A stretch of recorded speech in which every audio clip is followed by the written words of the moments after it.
I haven't done many werewolf movies on this channel. What's your favorite werewolf movie?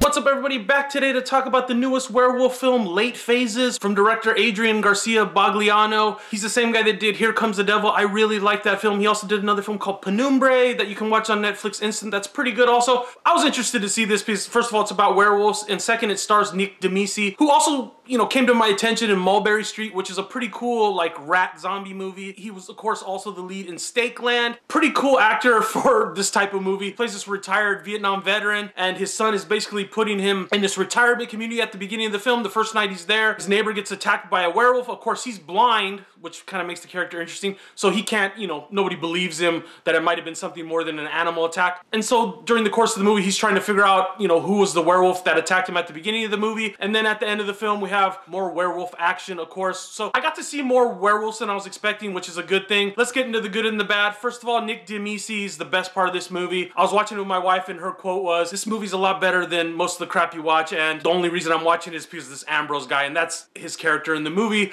Just a compelling character. He's blind, he's a Vietnam vet, he's old, he's codgery. Kind of reminded me of Clint Eastwood in Gran Torino, minus all the racist stuff. So yeah, an interesting character. And like I said, you know, he's of course a hard ass, but at the same time he's kind of vulnerable because he's blind.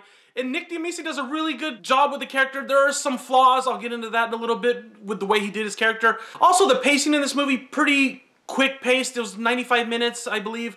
And it just went by pretty quick. The middle is mostly him doing this investigation. There's no werewolf stuff, there's no kills, but it's interesting. I think that was kind of the best part of the movie, actually, is getting to know his character a little bit, what he's been through. It's kind of cliched because, you know, he's the, you know, hardened Vietnam vet, of course, you know, he had to do horrible stuff, which it's true, but it's cliched at the same time, but he does the character well. And I just feel that if you like werewolf stuff, you're probably going to like it because you got a pretty good werewolf beginning, the first 10 or 15 minutes, you know, in the first attack. And then at the end, you get to see the werewolf in this movie. It's pretty cool. They're not hiding that it's a werewolf. It's not that much of a mystery. And that's another problem. There's not really much to the story besides his character. And thank God his character was good. Let's get into the bad stuff because there's a ton of bad stuff. From everything from little technical things with the film, with some of the sound I didn't like. And then there was this one scene where he was having this great monologue, Damici. I don't know if they didn't record all the sound or something. They changed the image to the back of, and they do this really weird shot. It just looked horrible. A couple of bad edits. That's just all the stuff that I don't really care about. But just the werewolves in this movie look cheesy, and that's, I'll quote my wife again, why do they look more like gremlins than werewolves? And they kind of have this strange look to them, the werewolves.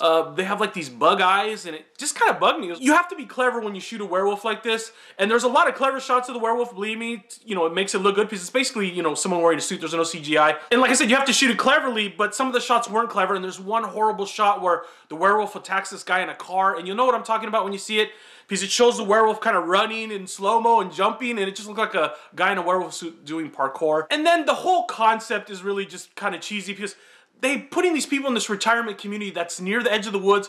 The houses are all spread out from each other.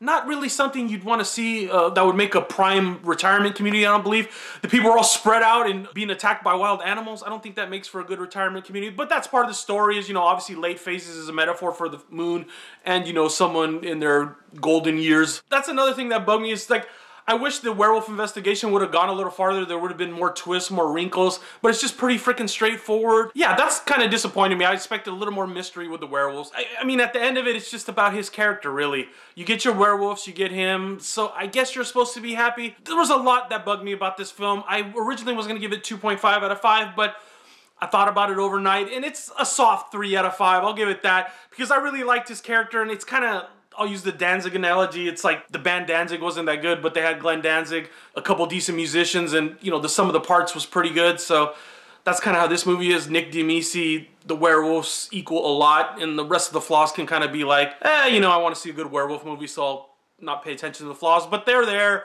They're hard not to notice. The bug-eyed werewolf kind of bugged the shit out of me. But you did get to see the werewolf, so I kind of appreciate the fact that he just freaking showed them instead of just keeping it in the dark the whole time. So yeah, like I said at the beginning of the film, what's your favorite werewolf movie? I always go with Dog Soldiers. I love Silver Bullet, which this movie kind of reminded me a lot of Silver Bullet. For some reason, maybe that's why I liked it. I don't know. If you've seen Here Comes the Devil or Penumbra or any of his other work, let me know what you thought of Adrián Bogliano as a director, I guess. So, and I'll see you soon. Bye.